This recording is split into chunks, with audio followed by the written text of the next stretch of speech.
It's so nice to have so many members of our community here with us tonight. Alumni, students, parents, friends, faculty, and staff.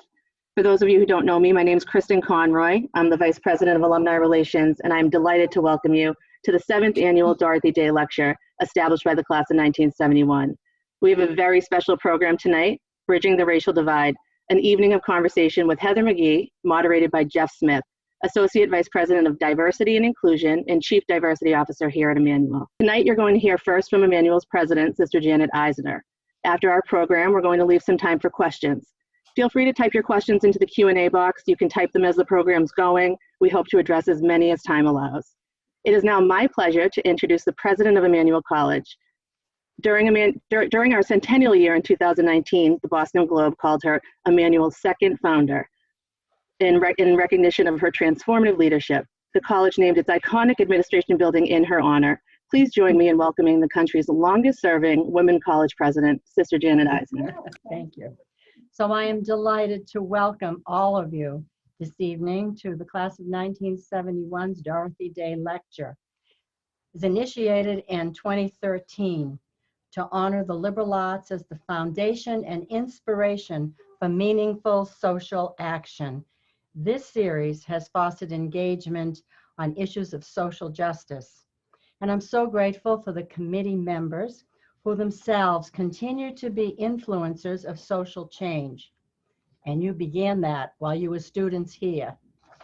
Tonight, we are so pleased to welcome Heather McGhee. She's nationally recognized for her work as an NBC News political analyst and for her passionate commitment to exposing the perils of racism of America. As a fan of MSNBC, I have seen several interviews and commentaries with Heather, and I am particularly eager to hear her here this evening. Her upcoming book, The Sum of Us, What Racism Costs Everyone and How We Can Prosper Together, will be released in February of 2021. In it, Heather explores the self-destructive bargain of racism and the rising cost to all of us. And you may pre-order your copy on Amazon today. Heather currently serves on the boards of Color of Change, the Rockefeller Brothers Fund, and the Open Society Foundation's U.S. programs. She holds a bachelor's in American Studies from Yale University and a JD from the University of California, Berkeley School of Law. Moderating tonight's conversation is EC's own Jeffrey Smith, Jr. Jeff came to Emmanuel in 2014 and he serves as Associate VP for Diversity and Inclusion, Chief Diversity Officer, and works to ensure our campus is an inclusive community for all. This evening, Jeff and Heather will be discussing how we bridge the racial divide. Jeff and Heather. Thank you, Sister Janet. Good evening, everyone. My name is Jeff Smith, and I'll be serving as the moderator for the event. Thank you for joining us for what is sure to be an enlightening and engaging conversation with Ms. Heather McGhee. As you all know, tonight's topic is bridging the racial divide. Our nation currently finds itself at a crossroads, and collectively we need to work on healing the deep pain that racism has inflicted on all of us. It's our hope that we leave here this evening having learned some strategies for bridging that divide in our homes, in our communities, in our schools, in our places of worship, and in our places of work. Thank you to everyone who submitted questions. Heather's graciously agreed to take questions during our conversation, so please feel free to send them to us via the Q&A function in Zoom. Between the pre-submitted questions and the questions you'll be feeding us live, there's no way we'll be able to answer every single question during this evening's event, but we'll do our best. So with that said, I'd like to lead off with our first question of the evening. Heather, many of us have been following you for a number of years, while others are meeting you for the first time. So you can tell us a little bit about your life and your work. Sure, that's a nice softball right over the mound. I appreciate it.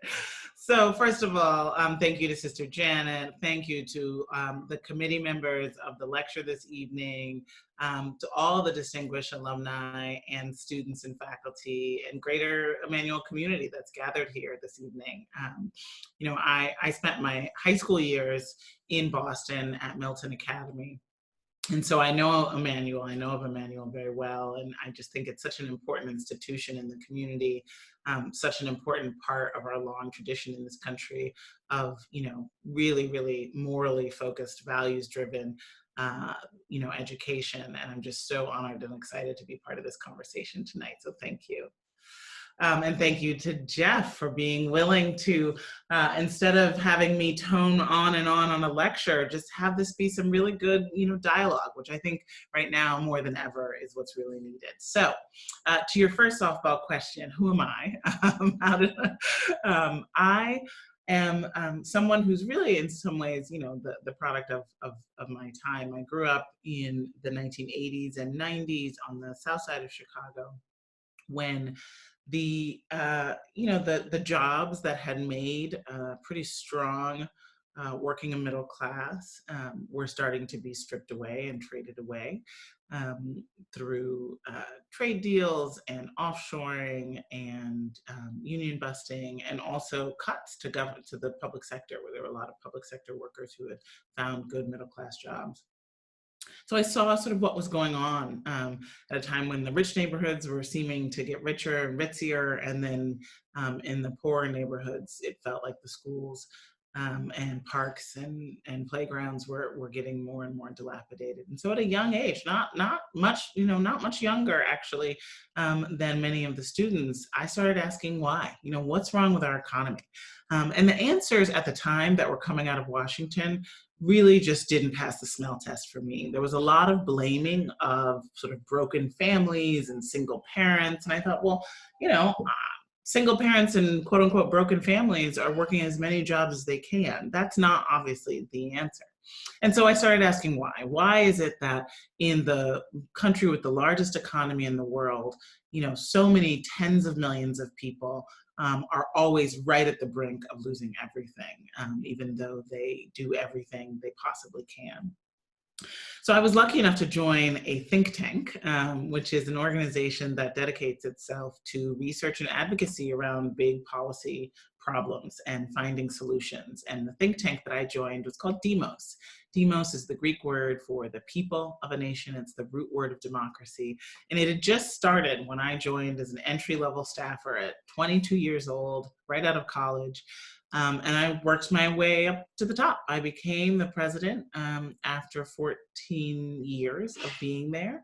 And I was president from 2014 to 2018. And during that time, we worked on issues that address inequality in our economy and our democracy. So the economic issues we worked on were issues around raising the minimum wage, dealing with the student debt crisis and trying to refund particularly public college that has been really gutted at the state level, leading to higher tuition and student debt.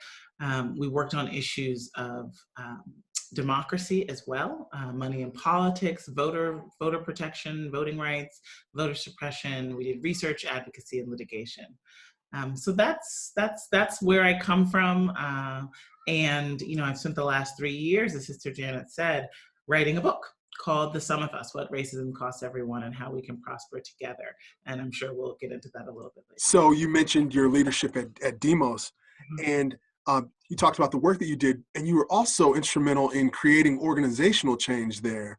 So can you tell us a little bit about that, your racial equity transformation strategy, which is fascinating. So we'd love to hear more about that. Before it was really cool, we decided, so I grew, as I told you in that narrative, I really grew up in my organization. I started at the entry level when I was, before I became president. The two previous presidents to me were white men. When I became president, you have to excuse my toddler in the background. It's around dinner, so I'm at home. I can relate.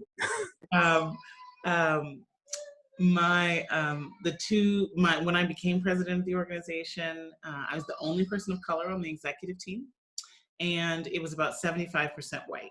And this was pretty typical for my field. It wasn't a particular, we were actually probably a little more diverse than many of the other organizations that did the kind of work that we do. But I really felt like we were missing out on something by being so overwhelmingly white and working on issues of inequality. It felt like we needed to both diversify our staff But also, and this was really important to me, it wasn't just about changing who was at the table. It was also about equipping everyone at the table, including the white staff and the white members of the board, with the skills and knowledge and competencies to be champions for racial equity themselves, right? I mean, racism is not people of color's problem, right? It impacts us disproportionately, but white races, people of color didn't create it, and we are not, we are still not only not the majority of the country, but we're also, very much not the majority of decision makers. 90% of elected officials are white. Over 95% of, executives and CEOs in business are white. So this has got to be an all-in thing. And so we created, over the course of 4 years, an original curriculum. We did a big assessment of how we were doing our work. We created the kinds of, we named some of the skills that we thought people needed to have to be, excellent members of diverse teams, to lead on issues of race, to not hesitate about dealing with thorny racial issues, to be able to communicate about race in the public, and also to be able to have a strong analysis about how racism was potentially strategically or substantively impacting the issues that we were working on, whether it was money in politics or voting reform or student debt. And what we began to discover was that, honestly, racism was really playing a role in all of the big problems that we were trying to work on. And it wasn't just because racism wasn't just playing a role because people of color were more impacted. Racism was playing a role in these big problems that impact all of us. I can talk a little bit more about that when I talk about the book. But the upshot of this 4-year process was that we went from being 75% white to being 60% people of color, a majority person of color think tank. And we did it while learning and growing. We nearly doubled our budget over the course of those 4 years. And, I think really hit stronger, were more effective and more strategic, because we sort of took the blinders off that said, oh, we shouldn't really think about this in a way that is sort of race aware. We took off the colorblind blinders and really started to kind of roll up our sleeves and not be afraid of whatever the researchers was telling us was going on as a dynamic in the issue that we were working on. Thinking about an organization like Demos and just the context of who's working there, what were your challenges convincing your white coworkers and colleagues to take on this work and to apply this equity lens to their work and their personal lives? That's such a good question. I think in many ways, the sort of the buy-in was pretty easy on a surface level, or on an initial level, right? I was a new leader, people knew me, they cared about me, I had a great relationship with all of my colleagues, including the white colleagues, as I said, around the management table, everybody there was white, right? But I think the thing so everybody said, of course we should do this. But I think what was a challenge was that there was a sense of, I hope this will work. Right? I hope this will actually get us to where we want to be. And I hope that it's possible, frankly. I hope that it's possible to become an anti-racist organization, to become a truly racially equitable organization. I hope it's possible for me to unlearn the things I've learned. I hope that I will belong in the future that you're leading us towards. I think these were some of the doubts and the concerns in folks' minds, particularly my white colleagues.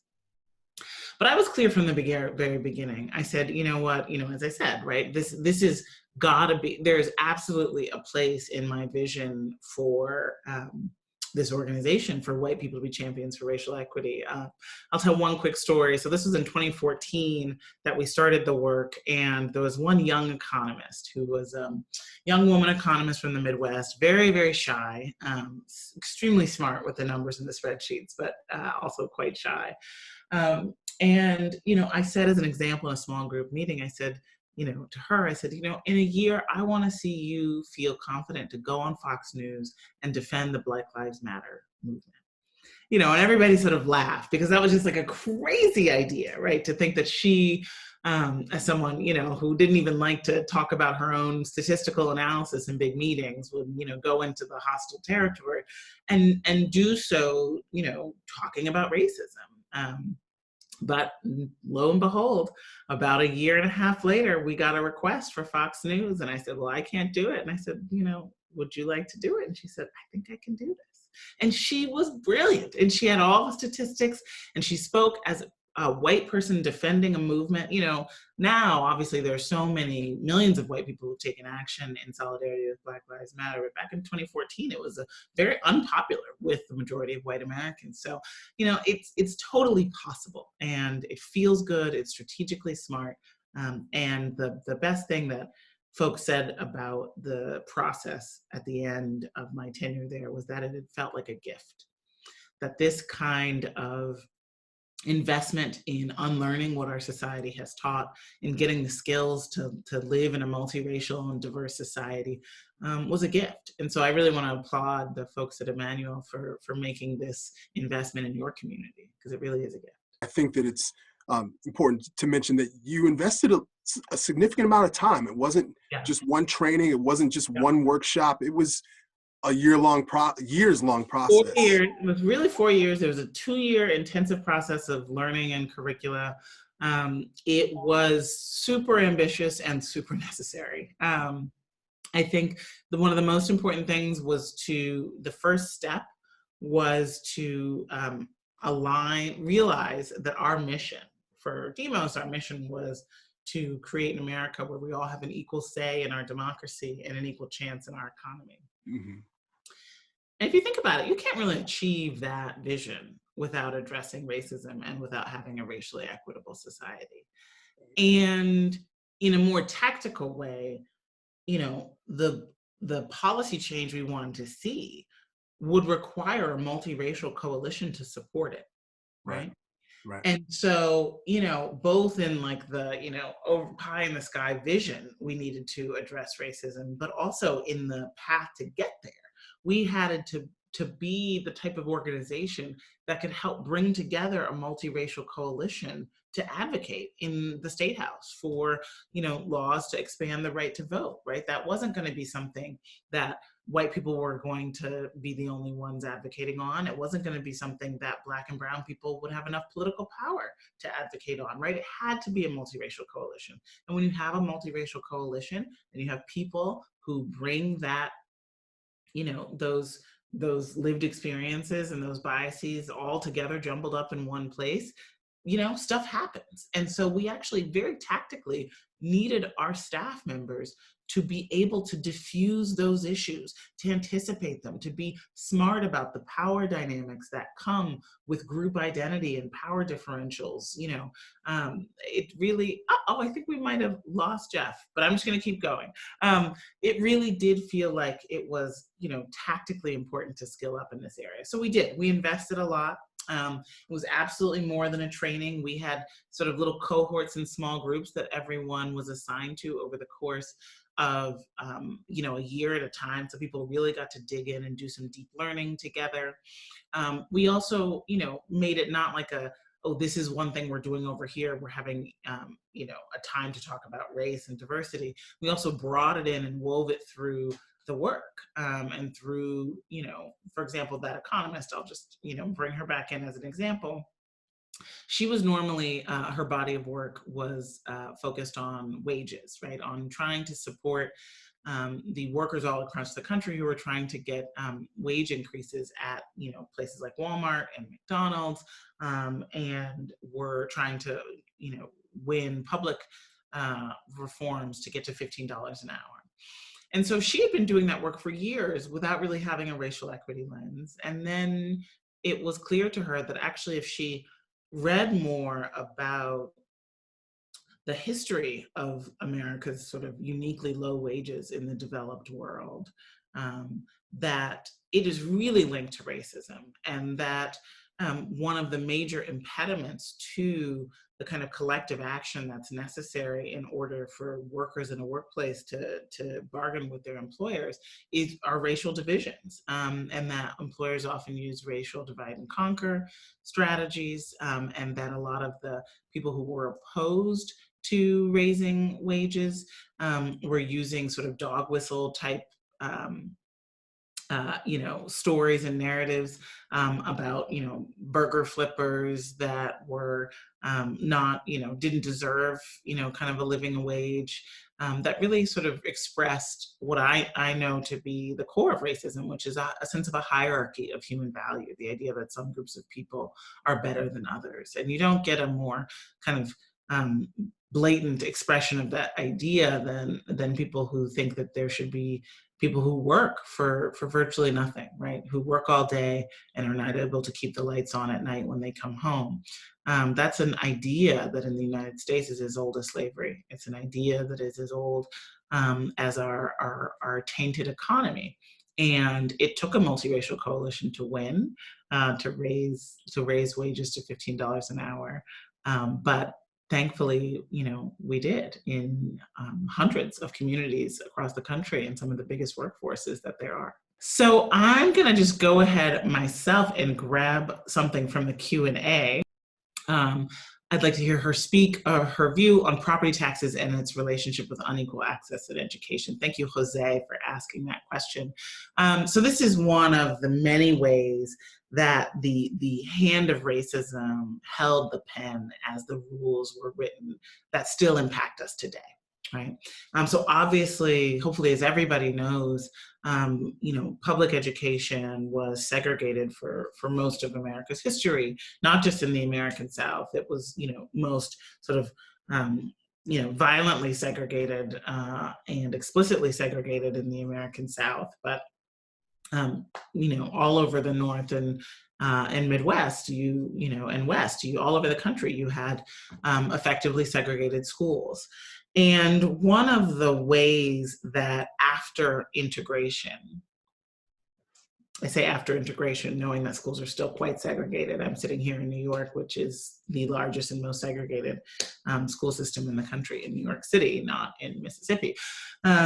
One of the ways that white families who really, believed that hierarchy of human value were just afraid of what the presence of Black and brown children would do to their children's education, their children's safety, their, the community, the expectations that they had. And in some ways, of course, they had those negative ideas about Black and brown people. The country had said by explicit governmental fiat, these races are so different that they should not be together, right? And there's something so wrong with Black and brown children that they should not be educated alongside white children. So one of the ways, particularly in the wake of integration in the 1950s and 60s, that white families, maintained the privilege of segregated school districts was by making sure that local education would be funded by local property taxes,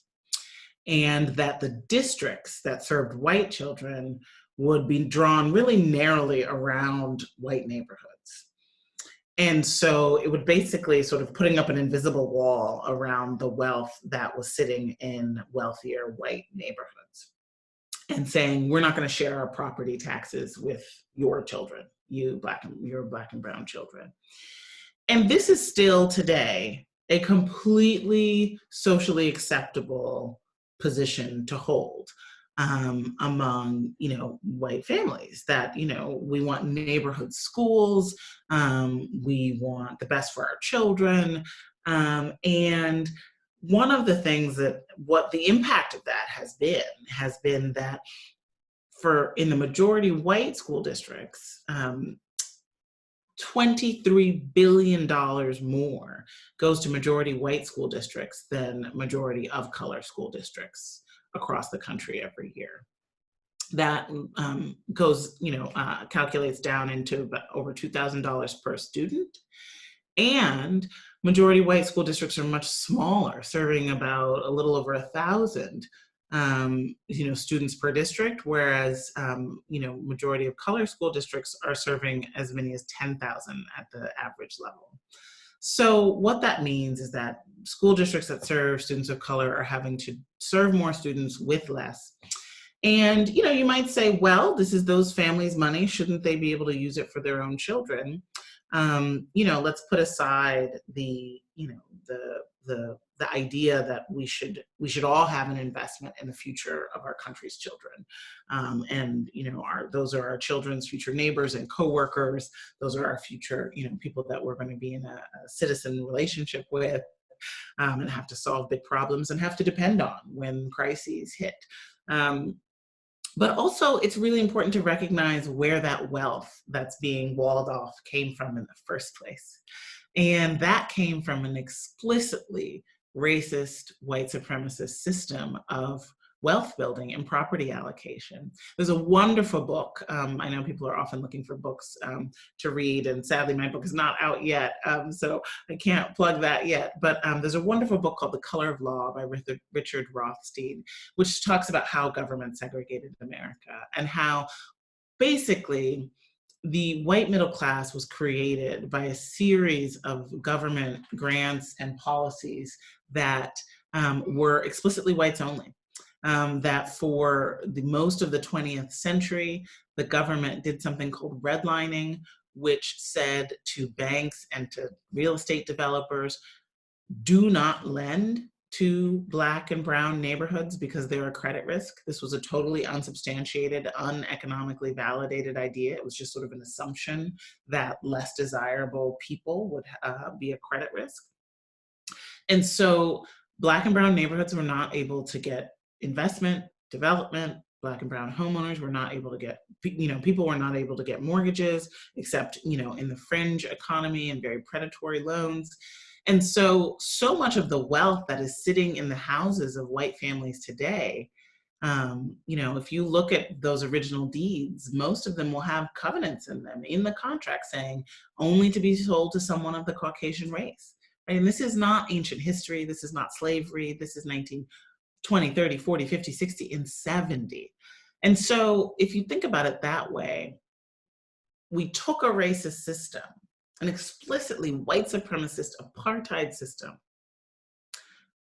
We said, okay, we're not going to be explicitly racist anymore, but we didn't change anything about the distribution of wealth. We didn't change anything about the rules about where the advantages would flow based on those ill-gotten gains.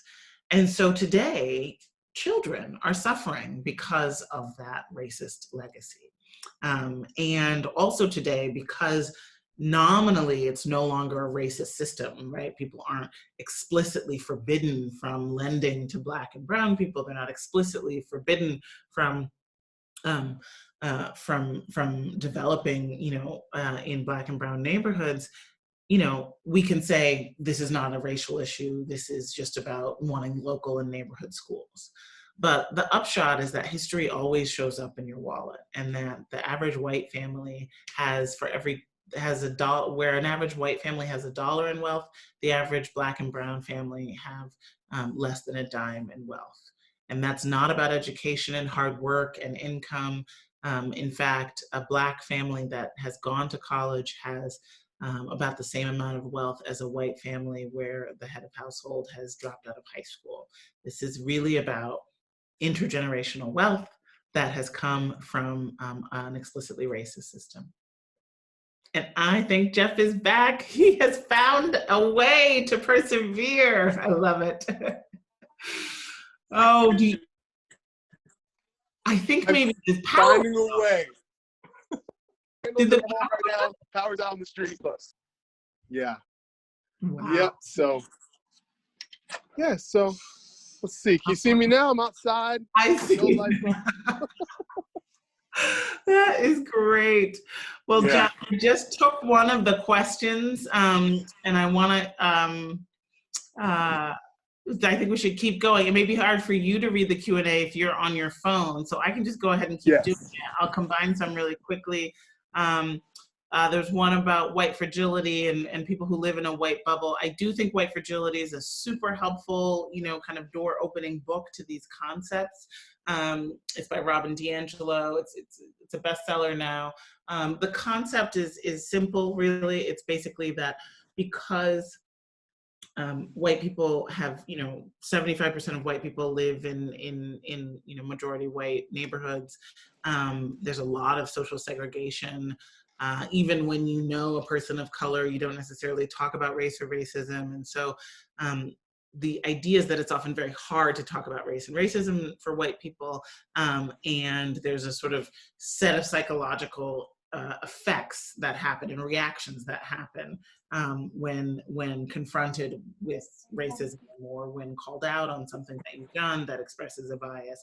And if you're aware of them, you can begin to sort of stop those kind of impulses and reactions from stopping you from, bridging and creating an authentic relationship, or from creating, being your best self and from being part of where our country needs to go. So I do think it's a really great and helpful book, and it's a really good sort of door opener for a lot of white folks to have sort of those initial conversations in their communities and their families about race. And I do think, this question of, if I live in a white bubble, what do I do? That's really real, right? I mean, we've been explicitly segregated in this way. Fortunately, there are a lot of, community organizations now that are specifically trying to create multiracial communities, right? Whether they're about racial justice, there's an organization called Standing Up for Racial Justice that I know has Boston chapters.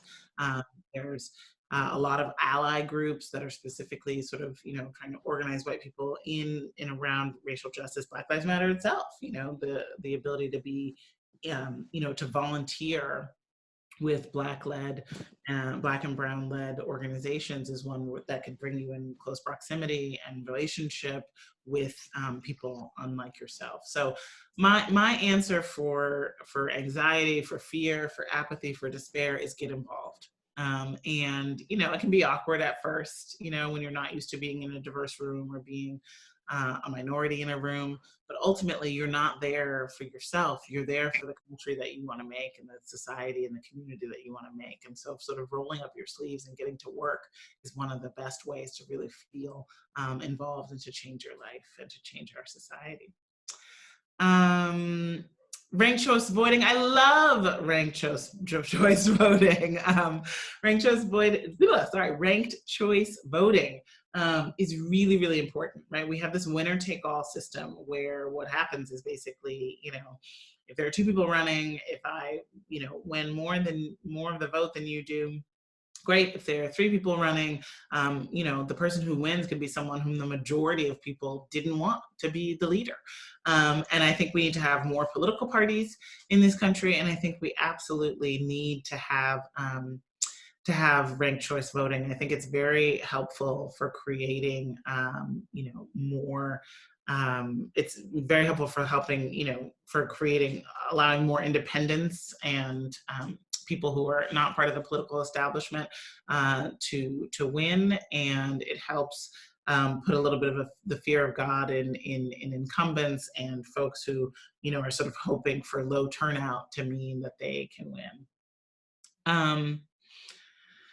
Okay, so there was, Jeff, now that you've settled in a little bit, there was a question about last October, the Black Student Union at Emmanuel released a document called We the Students, a call to action to ask the administration to make a community a better place for students of color and overall enrich the college experience. Said many of the action items focused on equity and social justice have fallen on deaf ears. What do you suggest the administration should do to bridge the racial divide on our own campus? So, not knowing, I would love to roll up my sleeves and give you more useful answers to that question in terms of, just strategically how the students who wrote the report can prevail on more of the things that they've asked for, but not knowing, what the situation is. I can't get really granular, but I can talk from my own experience about, how do you make change in an institution? institutions move so slowly. In some ways, that's sort of what they were built to do. In many ways, institutions were built to, and I'm gonna, Jeff, I'm sure you want to answer on this as well, but you know, I'm saying, I think in many ways, institutions were built to be conservative. The academy is a deeply conservative thing. The basic structure of, you know, having a PhD and tenure comes back from the, you know, harkens back to the medieval era, right? So there is something that I think for young people who only have 4 years on a campus, that can be very frustrating about the pace of change in, you know, in an institution. And I just want to acknowledge that, that it can be very frustrating to feel like, you know, you've asked for 50 things and, you know, many of them that you care about, you've not been able to achieve. But I think it's really important to keep the dialogue open. I think it's really important to meet on a plane of common values. You know, do the people whom you're trying to get, and this is something that can be applied to anything, right? Not just to a campus experience, but, you know, do the people who you're trying to sway, and I'm speaking as an advocate here, who do the people you're trying to influence, you know, can you meet on a field of common values? Do you have a similar vision for, you know, what a good society, a good campus, a good city, a good education system, a good school looks like? And if not, can you do some co-visioning around that? So often when we make advocacy demands as advocates, I'm speaking for myself here, you know, we tend to come up with a list of what we want to happen. And we usually present that list in a very small, short meeting, you know, and then everybody sort of goes back to their camps. I have found it to be more effective, not when you're, you know, on really opposite sides of something, right? There are many people that I've tried to advocate with who, you know, don't care at all about what I care about, right? That's not the situation, you know, usually on a college campus. Can you spend a day, 2 days, co-visioning, going back and forth, you know, putting up the idea of, you know, putting up some scenarios, you know, talking about really, why can't you do this? Well, what would this look like? That's the kind of co-visioning that so rarely happens, I think, in these contexts. And it's something that I might, often when you do that, when you really roll up your sleeves together and say, let's try to come up with a solution that we can all manage and implement and that we can all be happy with, you know, everybody ends up learning something. Okay, Jeff, go ahead. As someone who studies organizations, is there a college or university where they're doing the work well, where we can learn from lessons from an institution, a higher ed institution, especially these last few years as activism's picked up on campus? Yeah, that's a really good question that I don't know the answer to, and I wish I did. You know, there is something, the American Association of Colleges and Universities, there are a group of campuses that have become truth, racial healing, and transformation campuses that have really focused on a process of that was designed in order to, you know, be like truth commissions for communities that I think have a framework at least, and that's you can find out more about that through the AACU. But honestly, I don't know. I would be I'd be lying if I said that I knew, but I think it would be really great actually for someone to do a report about this for the academic community, because I know there's so much turmoil. I see a really good question about the Catholic Church and how can the Catholic Church be co-conspirators, which is a word I love, with Black, Brown, and immigrant communities to make change in equity and balance of power in America. I think this is so important. You know, honestly, many of the great social movements in this country have come, you know, with the leadership and partnership of the Catholic Church. So I want to really acknowledge that.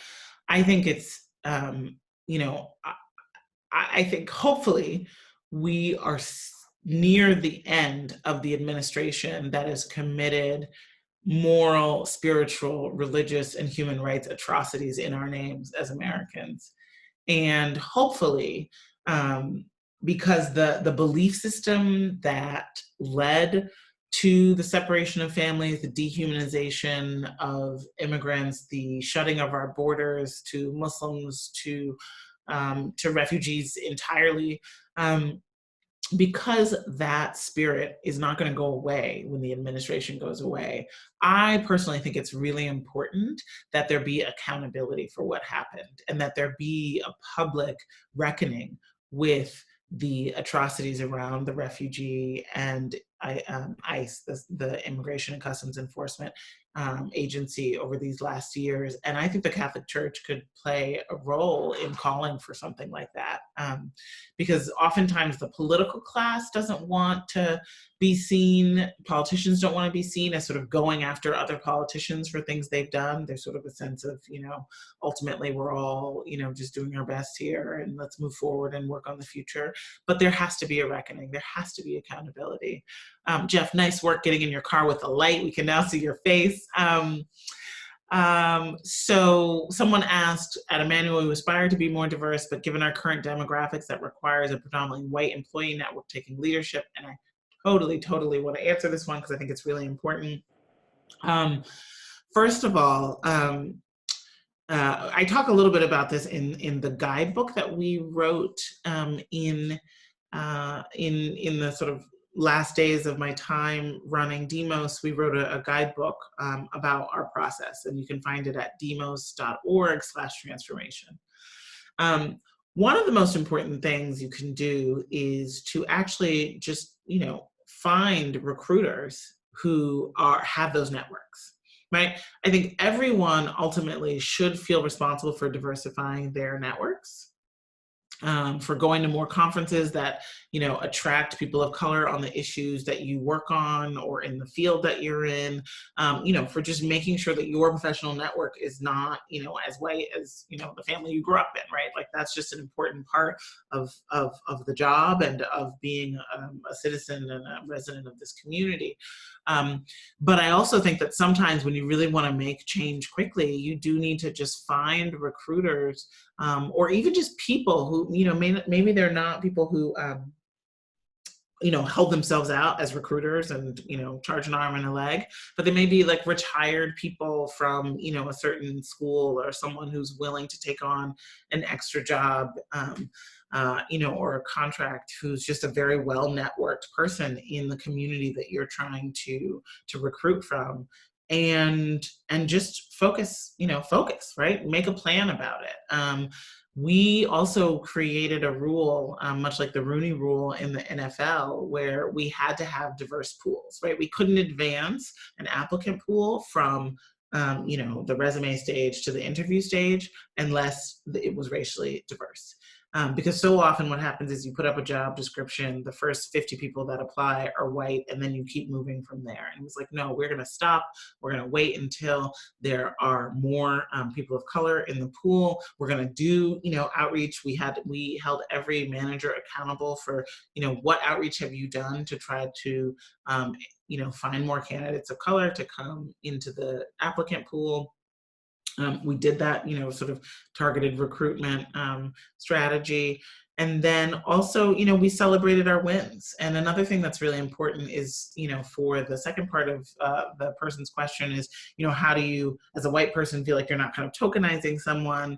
I think ultimately, you need to be really deeply dedicated as an institution and as a person to this being your issue and your vision and something that you think is fulfilling your purpose, so that it doesn't feel like I'm just doing this to check a box, right? We can tell as people of color if there's a white person who's like, I am going to be an ally and a co-conspirator, and I need this for me, right? Like this is important to, my value system, versus like, this is something I'm doing because I've been asked to, or because I think it's the right thing to do.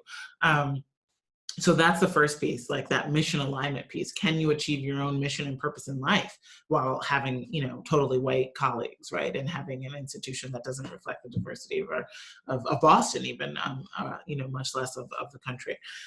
So that's one piece. But then also, we did something very practical, which was try to hire people in cohorts, right?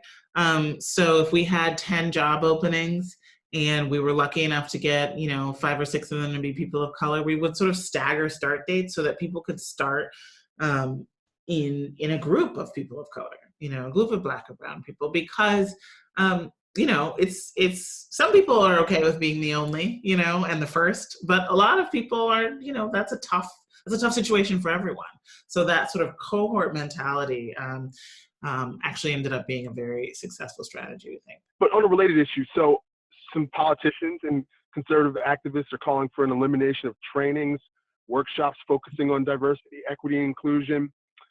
Folks are calling it divisive and a false narrative. So how have you responded to those calls recently? Yeah, I mean, I think there's a lot of, listen, I am, in the course of writing my book, which really, I set out to do it because I felt like we were being trapped as an increasingly multiracial society in a zero-sum paradigm of racial competition, right? The idea that there's only an infinite pie of equality, a finite pie of equality and justice, and that any progress for one group comes at the expense of another, right? This is this zero-sum paradigm. It's absolutely the white nationalist, white supremacist message, right? Is that immigrants and people of color are going to take your jobs, take your way of life. They're going to destroy everything you have, arm up, gear up. Don't let them have an inch. Don't even let them tell a different history, because it's, somehow going to hurt you to learn new things about the country that you were born into, right? That is absolutely the zero-sum paradigm on the right of the sort of, the racial conservatives is a nice way to put it. But I was challenged as a progressive by the idea that the story that we often exclusively talk about, which is the story of disparity and disadvantage and white advantage, is in some ways coming from that same narrative paradigm. The idea that, what is an advantage for white people is a disadvantage for people of color. And my insight was that actually there are costs of racism for everyone.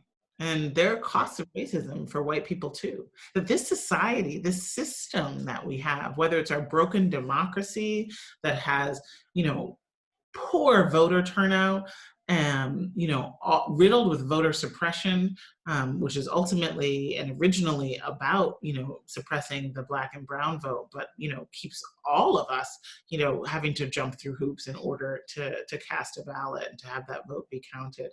Or it's an economy that, as I said before, was, is just meaner and harsher and more predatory, because in many ways we've got the same power imbalances that were set in motion and in structure and in law to support the most predatory economy that the world has known, which is that of human chattel slavery, to the very fact that we don't act on more appropriately on climate change, the fact that we're not addressing it and being the leader that we should. This is not an issue we normally think about in terms of racism, but in my research to write my book, I discovered that actually, like so many big issues, race shapes your worldview and your thinking, and that there is a 20-30 percentage point gap in urgency and commitment to addressing climate change between people of color and white people.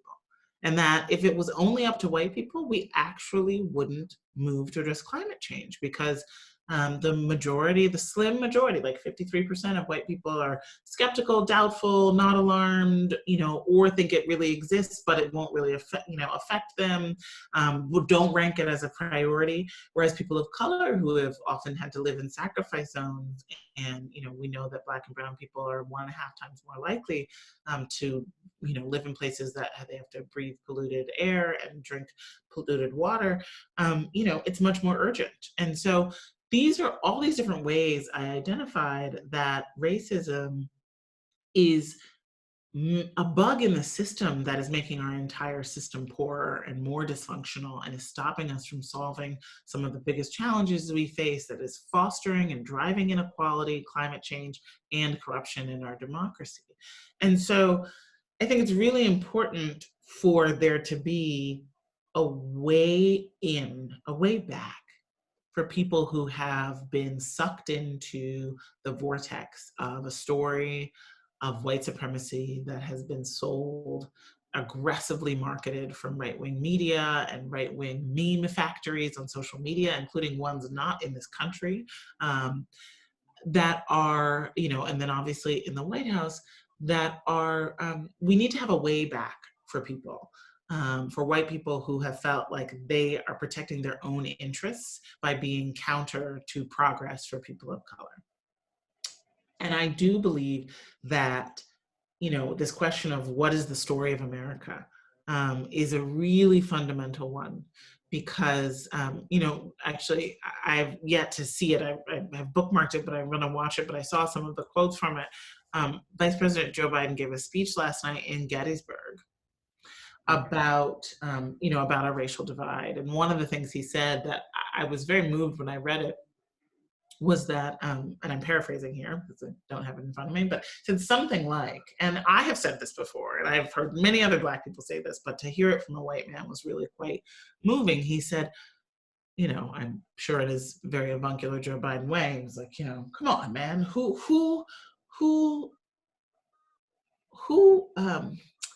it's got to take a lot for a Black person to love America. Just think about that and how much we don't acknowledge that.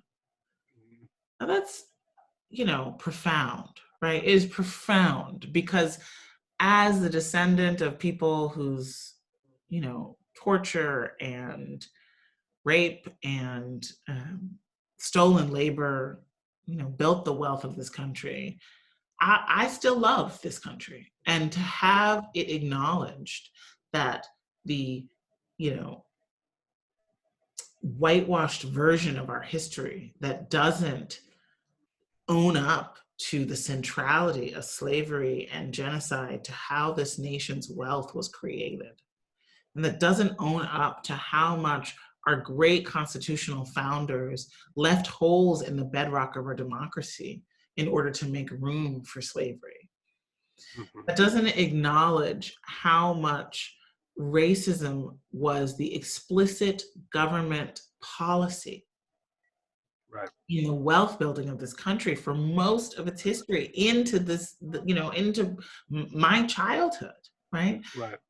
When you don't acknowledge that because you somehow feel like it would be damaging you, right? I really do think, from my conversations with many white people about this, that at its heart, there's a sense of like, I am America. America is me. And so if you take away the sense that America is good, you're threatening the idea that I am good.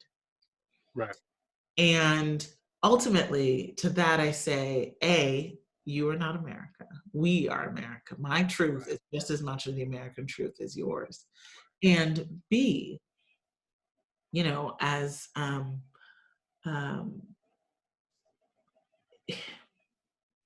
and B, let's not be so fragile about it, right?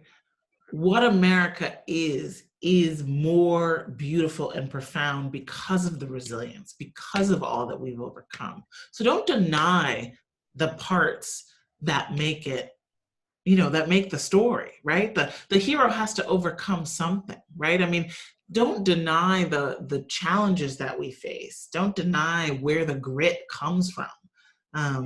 Don't deny that we have to be constantly vigilant, because the forces of white supremacy that want to lure the white majority into thinking that their equality and their success, requires the oppression of people of color. That force will always be there, and sometimes it will be very powerful. And so we have to give white folks an option. I mean, this is not white folks to have an option, right? This is not something we can give, but white folks have to recognize that there is an option to choose what side to be on and what kind of white person to be, and how to feel strong in your devotion to your country, your love of your country, but that it has to include all of its story and all of its people. The idea that you can love America and hate 40-50% of the people, it doesn't hold up, it really doesn't hold up. That was powerful. Oh, thank you, Jeff. And it's beautiful, number one. Biden said yesterday, I think it was attributed to Doc Rivers, who after a basketball game a couple of weeks ago, he said that we love America, but America doesn't seem to love us back. I think that might have been part of the quote that Joe Biden said. And I thought that was really powerful. And I think that for many Black folks and people of color, that is the sentiment, right? We love a place that does not seem to show us the same sort of love back. But I also wanted to mention, I'm so glad you brought up climate change, because I know that the connection with climate change to economic injustice, to racial injustice. I've been reading a lot about how New Orleans, Louisiana is kind of like the center of that whole conversation. You know, a city founded in slavery, you know, rooted in slavery. Obviously, the economic inequality led to some of the issues that Black and poor people face now. Climate change that city faces is because of economic decisions made by the government and leaders of that city. So in America, I feel like that's a great example of just the intersection of what climate change, economic inequality, and racism does to folks. And when there is this natural disaster, who's the most affected? You know, it's usually Black folks and people and poor folks too. So also wanted to give you an opportunity to talk about your book. We're getting close to the end. I'd like to. I appreciate that, Jeff. And I gotta say, talk about some resilience and some ingenuity. When the power is out, you said, "I am not gonna quit. I'm gonna find a way." I love it. Thank you so much. I really appreciate it. Wow. I didn't want to miss this. So. So my book will be out in February. It is available to get a copy online now. It's called The Sum of Us, SUM, What Racism Costs Everyone and How We Can Prosper Together. And I've talked a little bit about some of the themes, the idea that I've been able to identify that racism has a cost for everyone, that when you have racism as a bug in the system, that it distorts our decision-making, it, impoverishes the things that we hold in common, whether it's, polluting our air, making our schools worse, or, making us unwilling to invest in the public good. It has a cost for everyone. The central parable at the heart of my book is a story that happened really all over the country. In the early 20th century, the United States had a building boom of public pools, of something that was sort of a uniquely American new form of government, investment in the quality of life of its citizens. The idea that you would have these big, beautiful resort pools. And these were things that could hold 1,000. One of the biggest ones was 10,000 swimmers at a time. But, in small towns and counties across the country, you had this pool that everyone could come to for free. This was before air conditioning. This was really important, right? Young people met each other and fell in love around the pool. It was sort of the heartbeat of the community. And with few exceptions, the pools were whites only, even though they were funded by everybody's tax dollars. And so in the 1950s, courts began to rule that actually under the Equal Protection Clause of the 14th Amendment, you can't provide a public amenity and do it on a whites only basis. You can provide segregated pools, but you can't deny a pool to your Black residents. As part of the Civil Rights Movement, one of the real demands that was just real in people's lives was to integrate these public pools. And in county after county, town after town, city after city, the white leadership decided instead of integrating the pools, they would drain them and fill them up, pave them over, seed them with grass, no longer have a public amenity for anybody if it couldn't be for whites only. Now, obviously, that meant that the white families in the town lost out as well. And it means that in a larger sense, those communities lost out in an opportunity to create sincere, authentic, cross-racial relationships, to break through the barriers that had been erected by the lie of white supremacy for so long. And in many ways, I think of the pool as a metaphor for what has happened to the common good since this 1960s. Progressive economists often tell a story about the sort of golden era of shared prosperity between the New Deal and the late 1960s, right? Where you had wages were high, taxes and public investment was high, the middle class boomed, you had all of this home ownership, there were high rates of unionization, and so jobs were good for working class people, you had lots of benefits. It's when we created, much of American sort of, ingenuity. In fact, when, the right wing talks about make America great again, it's harkening back to that day, right? When a white man could come out of high school and get a great job and be set for life, right? I mean, that's the glory day. And all that changed. And the era that began in the early 1970s to today is known as the inequality era, where workers were still productive and were actually more and more productive, but the gains were going to fewer and fewer, where the tax rates kept lowering even though people at the top were getting richer and richer, and so more of the cost of funding the public has fallen on less and less wealthy people, to where janitors are paying higher net marginal tax rates than effective tax rates than billionaires. This is the new normal. And what I discovered in my book is that one of the culprits that we haven't identified is racism. That in many ways, our country is sort of all sitting at the bottom of a drained pool now, right? That white Americans' support for that strong social contract, for high taxes and high public investment, high public goods that were offered on a sort of free basis, for what resembles more like a European or Nordic model of sort of a government and businesses that sort of try to protect families from the vicissitudes of economic life, that try to sort of maintain a decent standard of living. That white Americans' support for that vision fell apart when it was suggested after integration and the civil rights movement that Black and brown people would be involved in that vision too. And so my book is in many ways trying to figure out what happened and what the costs have been.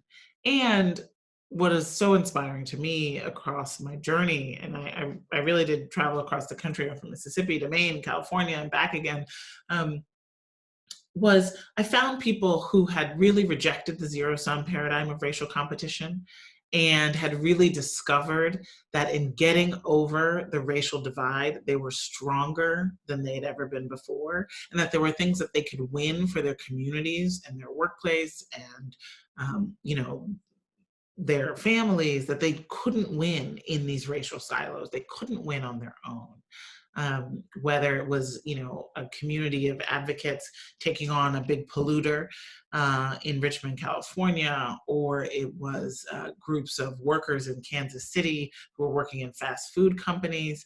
And, I also found, many, many people who felt like the toxic mix of racism and greed had cost them everything. And this is white people.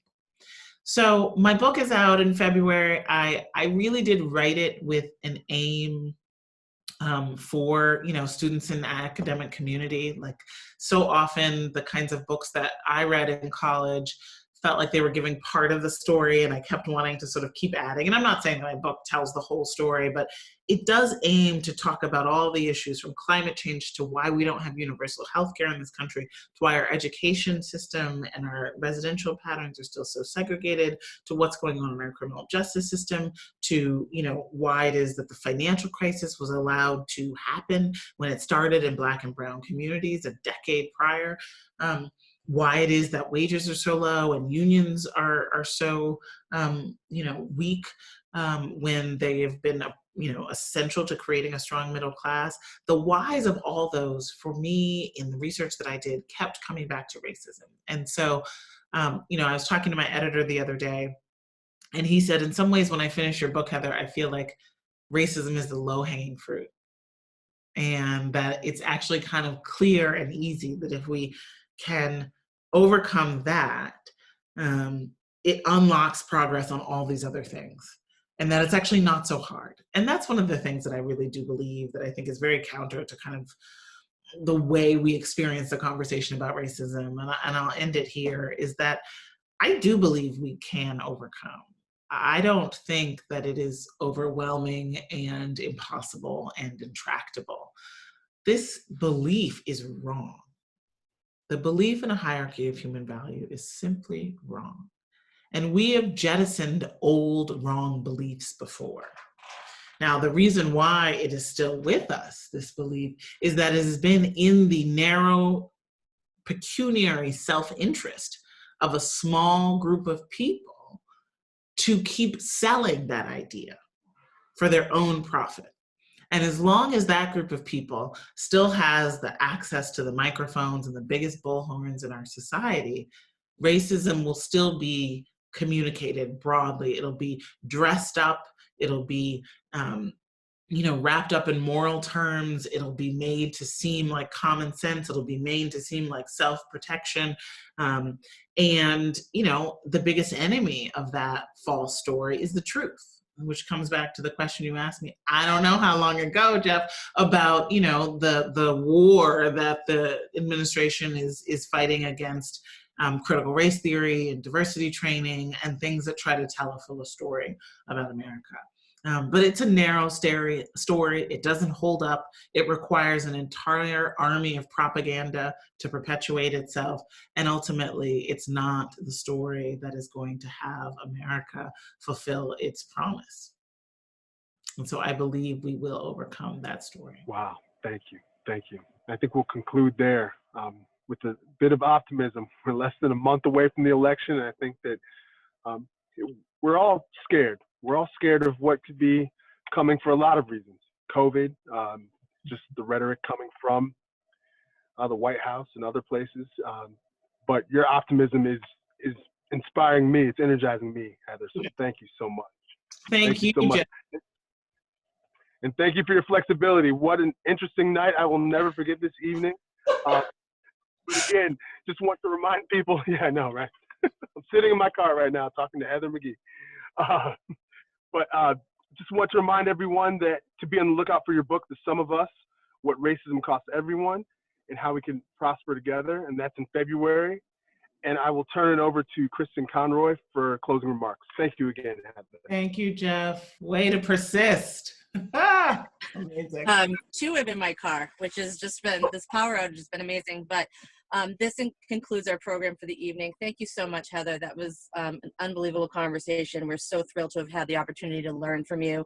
Thank you, Jeff, for leading such a thought-provoking program from your car. And thank you, everyone else, for your participation. We really look forward to continuing this conversation at Emmanuel, and we hope everyone has a wonderful evening. So thank you, Heather. It was great. Thank you so much. Thank you, everyone. God bless. Good night.